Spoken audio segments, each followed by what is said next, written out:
That is loud. Okay. Well, let me see. I haven't done one of these big long songs lately, so let's pull one of them babies out. What's so funny? What's so funny back there? It's Linda Becker cracker jokes. Let's see here. Where am I? Rapid Roy. Is this it? Hey, here we go. Here we go.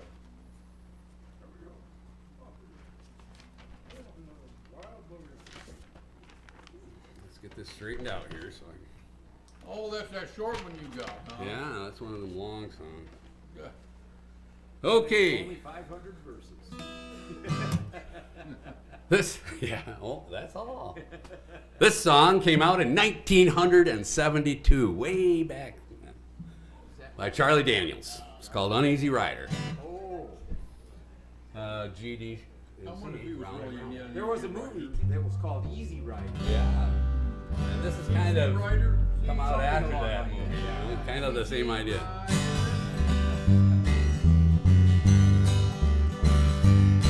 Well, I was taking a trip out to L.A., tooling along in my Chevrolet, looking out the window and digging on the radio. Just as I crossed that Mississippi line, I heard that highway start to whine, and I knew that left rear tire was about to go.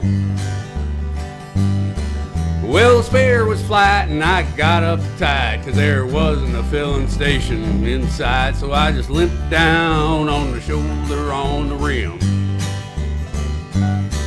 I went as far as I could, and when I stopped the car, it was right in front of this little bar, kind of a redneck looking place called the Dewdrop Inn. Well, I stuffed my hair up under my hat, and I told the bartender that I had a flat, and would he be kind enough to give me change for one? Well, there was one thing I was sure proud to see. There wasn't a soul in the place except for him and me, and he just pointed towards the telephone on the wall. Well, I called up a station down the road a ways, and he said he wasn't very busy today, and he could have someone out there in about 10 minutes or so.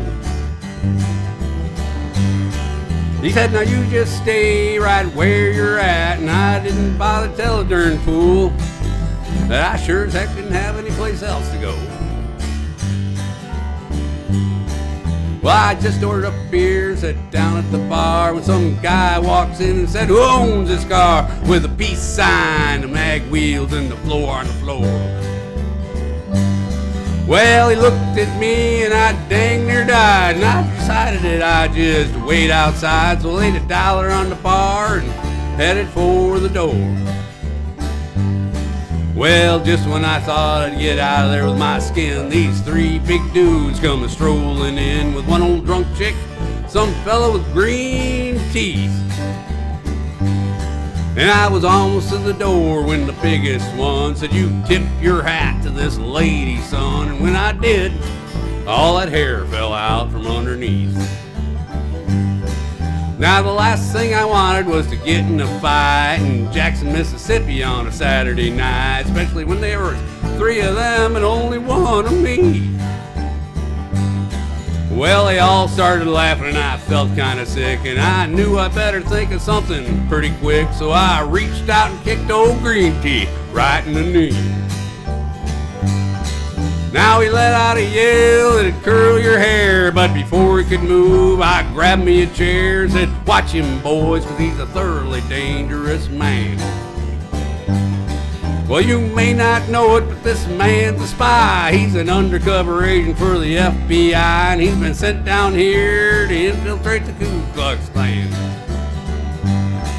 Well, he's still bent over, hanging on to his knee, but everybody else was looking and listening to me, so I laid it on thicker and heavier as I went.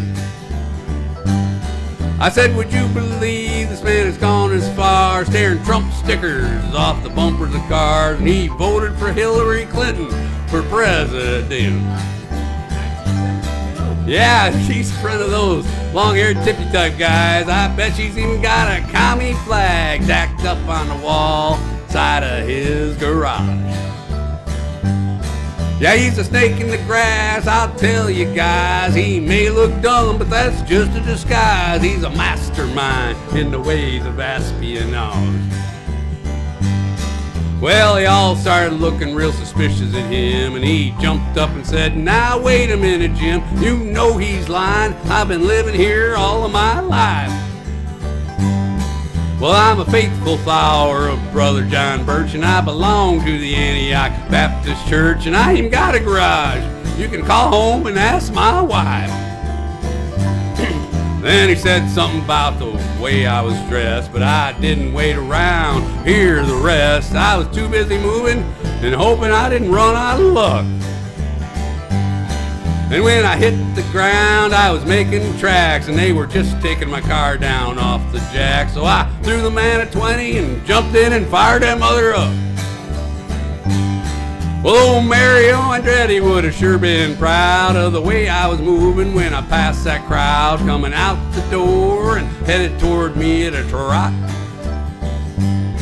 And I guess I should have gone ahead and run, but somehow I just couldn't resist the fun, chasing them off just once around the parking lot. Well, they headed for their car, but I hit the gas and spun around and headed them off at the pass. I was slinging gravel and putting a ton of dust in the air. And when I hit the road, I was really wheeling. I had gravel flying and rubber squealing, and I didn't slow down until I was almost to Arkansas. Well, I think I'm gonna reroute my trip. I wonder if anybody think I'd flipped if I went to LA via Omaha. Thank you.